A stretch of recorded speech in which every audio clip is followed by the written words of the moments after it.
অন্ধকার রাত, ঘড়ি কাটার রাত ঠিক 12টা। শ্মশানের পাশ দিয়ে হাঁটছে শম্ভু। গা ছমছম করছে তার। চারপাশ কেবল ঝিঝি পোকার ডাক। হঠাৎ করে একটা গলার আওয়াজ ভেসে এলো। কই যাস বাবা?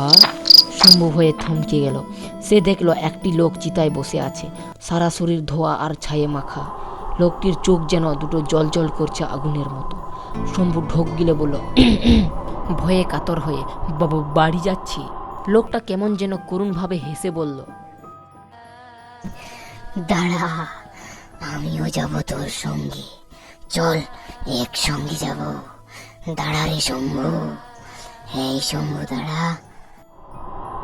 এই ভয়ঙ্কর গলার স্বর শুনে শম্ভু রীতিমতো থমকে গেল এবং ভয়ে কাঁত হয়ে গেল। এই ভয়ঙ্কর করুণাময় গলার স্বরটি যেন মুহূর্তটাকে আরো ভয়ঙ্কর করে দিল। শম্ভুর পা কেমন জমে গেছে, সে দৌড়তে পারল না। লোকটা ধীরে ধীরে চিতা থেকে নেমে শম্ভুর কাছে এলো।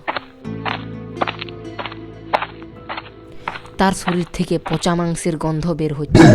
শম্ভু তখন মনে পড়ল তার ঠাকুমার একটা কথা, শ্মশানের পাশে যদি কোনো ভূত পিছু নেয় তাহলে ভুলেও তার দিকে ফিরে তাকাতে নেই।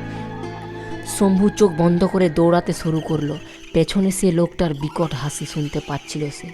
অনেক দূর দৌড়ানোর পর শম্ভু পেছনে ফিরে দেখল কেউ নেই, কিন্তু শম্ভুর হাতের ওপর ছাইয়ের একটা ছাপ দেখতে পেল।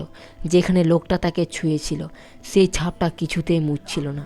শম্ভু বুঝে গেল সে আসলে একা ফিরছে না, তার সঙ্গেও ফিরছে সেই অশরীরী আত্মা।